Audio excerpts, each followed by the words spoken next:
Hello students, welcome back in our GK class. In previous class, we have completed extra questions of chapter 6 and 7.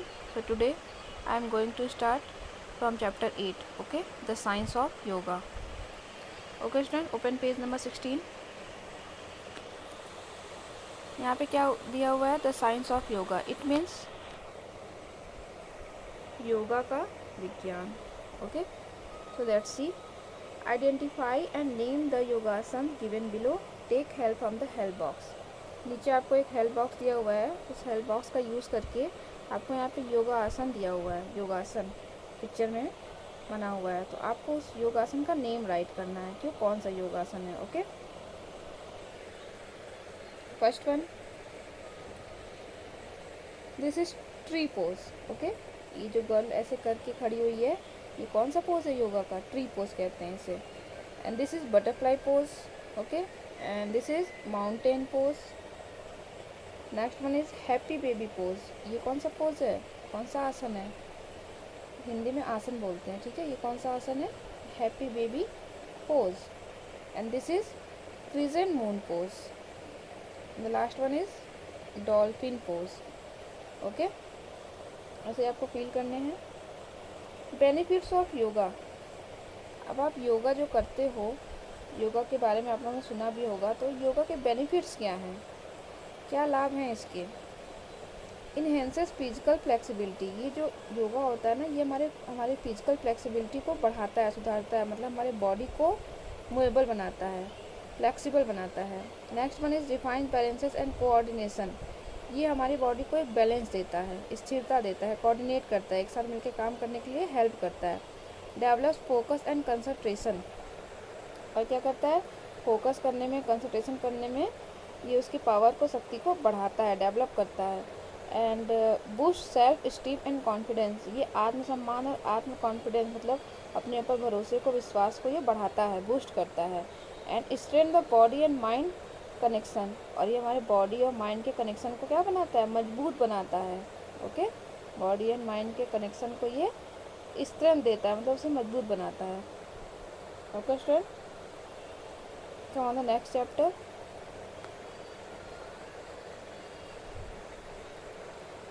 Chapter 9, food safety. Okay, what is the name of this chapter? Food safety.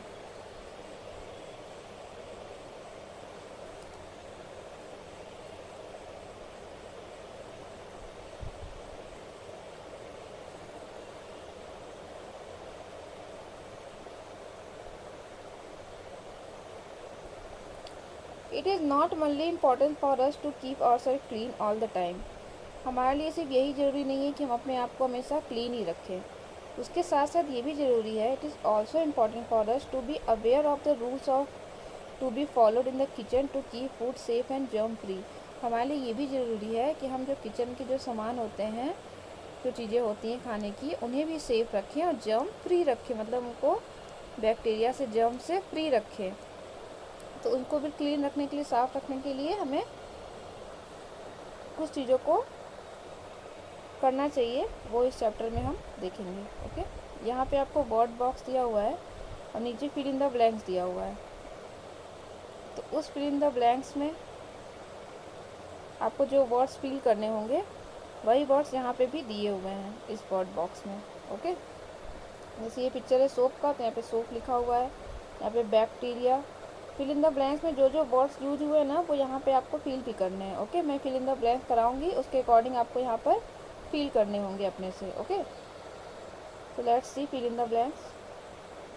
First one is raw food should not be mixed with cooked food. जो raw food होते हैं ना, कच्चे खाने, उन्हें पक्के खाने के साथ मिक्स नहीं करना चाहिए. Next one is a food thermometer is different from the one used to measure body temperature. यहाँ पे लिखा हुआ है कि जो खाने का थर्मामीटर होता है, वो हमारे जो बॉडी के टेम्परेचर जिससे हम नापते हैं, उससे वो अलग होता है, डिफरेंट होता है. ये फूड का थर्मामीटर होता है. Next one is you can see bacteria. तुम बैक्टीरिया देख सकते हो? No, so we will write false. Next one is wash your hands with warm water and soap before starting work in the kitchen. Kitchen में काम करने से पहले आपको अपने हाथों को अच्छे से गर्म पानी से और सोप मीन्स साबुन से धुलना चाहिए। Next one is bacteria are germs that begin to grow when food is kept in the open. Bacteria जो होते हैं वो जर्म्स हो जाते हैं, जर्म्स बनने लगते हैं कब? जब हम खाने को बहुत देर तक खुला रख देते हैं तो वो बैक्टीरिया जो होते हैं जर्म्स बन जाते हैं। बैक्टीरिया क्या होते हैं? जर्म्स होते हैं। कब वो जर्म्स बनने लगते हैं? जब अपने खाने को खुला ऐसे ही रख देते हैं। Next one is hot food should not be kept in the fridge immediately. पता है फ्रीज में क्या होता है कि हम लोग तुरंत ही कोई गर्म चीज़ को फ्रीज में लगा लेते हैं, लेकिन ऐसा नहीं करना चाहिए। इमीडिएटली गर्म चीज़ को हमें तुरंत फ्रीज में नहीं रखना चाहिए। So hot food should not be kept in the fridge immediately, ठंडा होने के बाद ही रखना चाहिए फ्रीज में। Next one is milk and milk product should be kept in the refrigerator. जो मिल्क है, दूध या दूध से बना हुआ कोई प्रोडक्ट है, दूध से बनी हुई कोई चीज़ है, उसे हमेशा कहाँ रखना चाहिए? रेफ्रिजरेटर, इट मीन्स फ्रीज में रखना चाहिए। Okay. Next one is bacteria begins to grow within. जो बैक्टीरिया है वो कितने दिन में बनना स्टार्ट करती है, कितनी देर में? अगर खाने को हम फ्रीज में नहीं लगाते हैं तो जो बैक्टीरिया है वो कितनी देर में बनने लगती है? 2 आवर्स में, 2 घंटे में। Okay. Carefully pack cut fruits in a clean bag till they are serve. जब तक हम कटे हुए फल को सर्व नहीं करते तब तक उसको हमको सावधानी से पैक करके रखना चाहिए। कटे हुए फलों को कैसे रखना चाहिए? केयरफुली पैक करके। जब भी उसे खाना हो या सर्व करने, जब तक हम उसको खाने को ना खाएं उस कटे हुए फल को, तब तक उसे हमें अच्छे से पैक करके रखना चाहिए, इसे खुला नहीं रखना चाहिए। Wash hands after handing raw meat. Next one is food should not be left out for more than 2 hours. खाने को 2 घंटे से अधिक खुला नहीं रखना चाहिए। It means food should not be left out for more than 2 hours. 2 घंटे से ज़्यादा खाने को नहीं छोड़ना चाहिए। Fruits and vegetables should be chopped on a clean board. सब्जियों को, फलों को कहाँ करना चाहिए? क्लीन बोर्ड पे। The last one is wash your hand before you eat.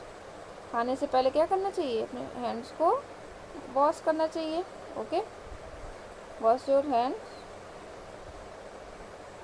Before you eat. Okay students, ये फिल इन द ब्लैंक्स यहाँ पे कंप्लीट होता है और आपको ये जो वही वर्ड्स यहाँ पर जो लिखे हैं फिल इन द ब्लैंक्स में, वही वर्ड्स आपको यहाँ पे ऊपर फिल करने होंगे ऐसे। Okay. I will send the pics also, मैं पिक्स भी सेंड करूँगी। Okay. Now come on the next page, chapter 10। This is chapter 10, the classical dances. Classical dances means शास्त्रीय नृत्य। Okay. Now read the clues.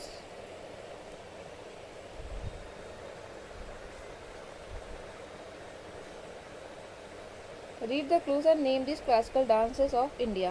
यहाँ पे India के कुछ classical dance दिए हुए हैं, जिससे आपको पहचानना है कि वो कहाँ के डांस हैं, कौन से क्लासिकल डांस के हैं, ठीक है, कौन से स्टेट के। First one is the classical dance form of the state of Manipur. Manipur का, इंडिया में मणिपुर स्टेट है, वहाँ का क्लासिकल डांस कौन सा है? मणिपुरी डांस। यहाँ पर देखो, this is Manipuri dance. Okay. Next one is the classical dance form the state of Andhra Pradesh. Andhra Pradesh का क्लासिकल डांस कौन सा है? Kuchipudi. Okay. Third one is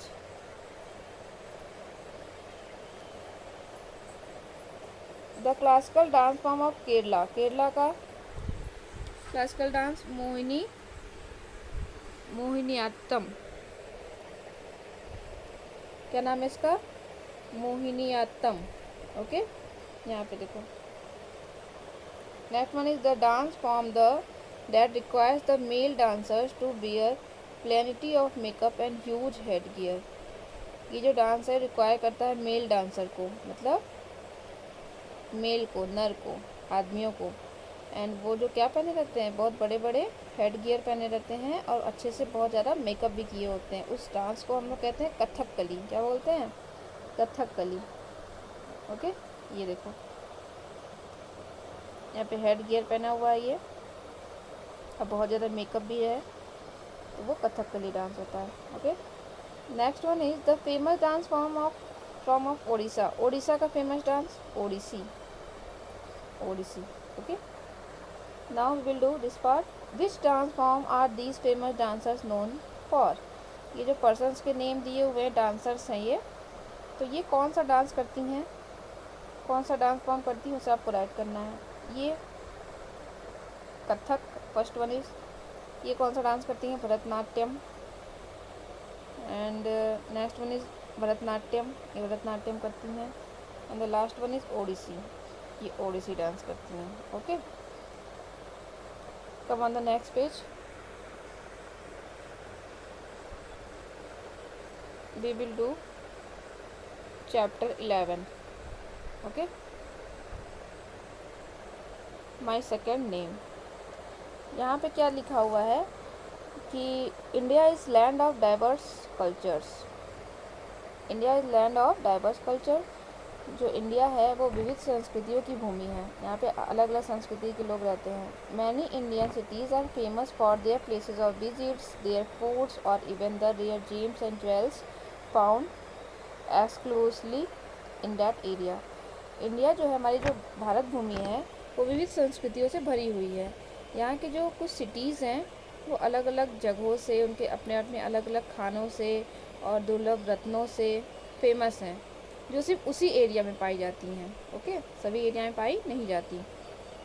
match the cities to their sobriquets और the nickname given to them. यहाँ पे कुछ cities दिए हुए हैं इंडिया के और उनके कुछ निक्स नेम दिए हुए हैं। निक नेम मतलब, सॉब्रिक्यूट्स मतलब होता है निक नेम। ओके, तो इन्हें एक उपाधि दी गई है, तो उस उपाधि से उस सिटीज़ को मैच करने हैं आपको। आगरा, आगरा आपने सुना होगा, तो आगरा किसके लिए फेमस है, ताज नगरी, है ना। तो यहाँ पर हम लोग क्या राइट करेंगे, ताज नगरी के पास 1। हमने मैच भी किया है, आप लोगों को सिर्फ नंबरिंग करना है। Okay, second one is Bhubaneswar. Bhubaneswar को क्या कहते हैं, टेम्पल सिटी ऑफ इंडिया। तो यहाँ पर आपको 2 राइट करना है। इंडिया का टेम्पल सिटी है, बहुत सारे मंदिर हैं यहाँ पर। नेक्स्ट वन इज कुर्ग, इसे किसे मैच करेंगे, स्कॉटलैंड ऑफ इंडिया, यहाँ पे लिखेंगे 3। मुंबई, मुंबई को सिटी ऑफ ड्रीम, सपनों का शहर कहा जाता है इसे, है ना। बहुत सारे लोग यहाँ पे अपने सपने लेकर जाते हैं, अपने सपने को पूरा करने। Next one is Lucknow. Lucknow किसका शहर है, नवाबों का, सिटी ऑफ नवाब्स कहते हैं इसको। Next one is Allahabad. Allahabad में क्या होता है, इलाहाबाद की क्या खासियत है, this is a land of prime minister. ये प्राइम मिनिस्टर की भूमि है, यहाँ पे बहुत सारे प्राइम मिनिस्टर्स रहते हैं। Next one is Hyderabad. Hyderabad की क्या खासियत है, बर्ड कैपिटल ऑफ बिरयानी। यहाँ की बिरयानी बहुत ही फेमस है, इसलिए इसको बर्ड कैपिटल ऑफ बिरयानी बोलते हैं। यहाँ पे लिखेंगे 7th number. Okay, and the last one is Bengaluru. Bengaluru में क्या खासियत है, this is called silicon city of India. तो यहाँ पे हम लोग क्या राइट करेंगे, 8। Silicon city of India. Crystal एक प्रकार का धातु होता है जो यहीं पे पाया जाता है, कहाँ पे, बेंगलुरु में। Okay,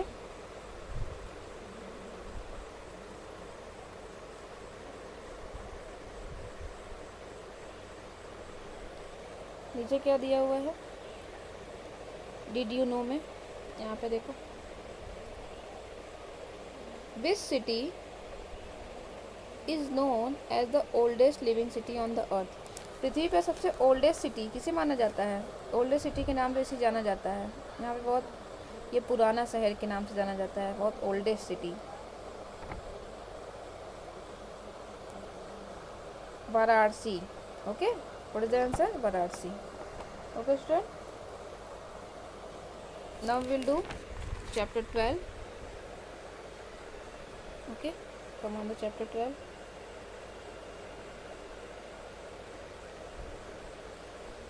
This is chapter 12. Scenic beauty. What is the name of this chapter? Scenic beauty. It means दर्शनीय सुंदरता। हमारे देश में क्या क्या सुंदरता है, कौन कौन से प्लेसेस हैं, उनके बारे में हम लोग देखेंगे। scenic beauty. Okay. So let's see. These historical places in India are famous for their majestic views. Name them by taking help from the given box.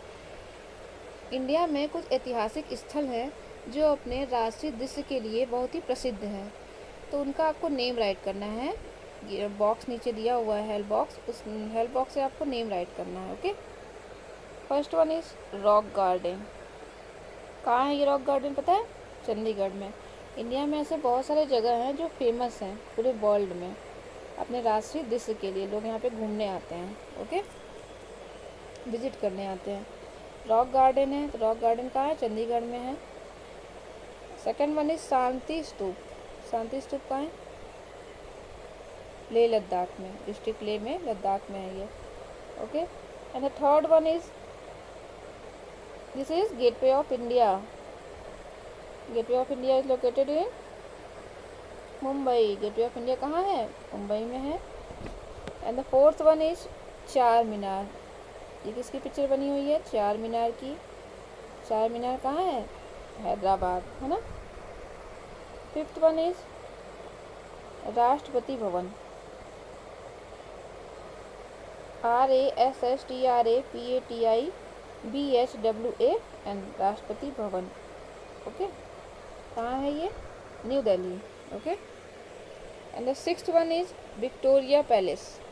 Victoria palace कहाँ है? कोलकाता। कहाँ है ये? Kolkata. Okay, come on the next page.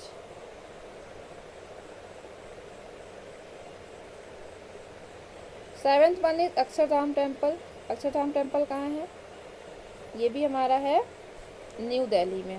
Okay, next one is Lal Bagh garden. Lal Bagh garden कहाँ है? Bengaluru. Okay, and the ninth one is India Gate. India Gate is located in New Delhi. This is India Gate. And tenth one is Hawa Mahal. हवा महल कहाँ है? जयपुर में है। 11th one is Qutub Minar. Qutub Minar कहाँ है? New Delhi. This is Qutub Minar. 12th one is Lotus Temple. It is located in New Delhi. Okay. Okay, student. You have to complete this exercise in your GK book, and I will send the pics also. And हम लोग को अभी worksheet भी करना है, तो आप पहले बुक कंप्लीट कर लो, फिर मैं वर्कशीट भी कराऊंगी। ओके, इस बुक में एक वर्कशीट भी होगी पतली सी, वो भी मुझे हम लोगों को करने हैं। ओके, अभी आप लोगों ने क्वेश्चन किया है, क्वेश्चन आंसर एक्स्ट्रा क्वेश्चन किया है चैप्टर 6 और 7 के, और ये जो चैप्टर मैंने आज पढ़ाए हैं 8, 9, 10, 11 एंड 12, इनके भी आपको एक्स्ट्रा क्वेश्चंस मिल जाएंगे। Okay okay student, do your work. We will meet in our next video. Okay, thank you, have a nice day, take care of yourself.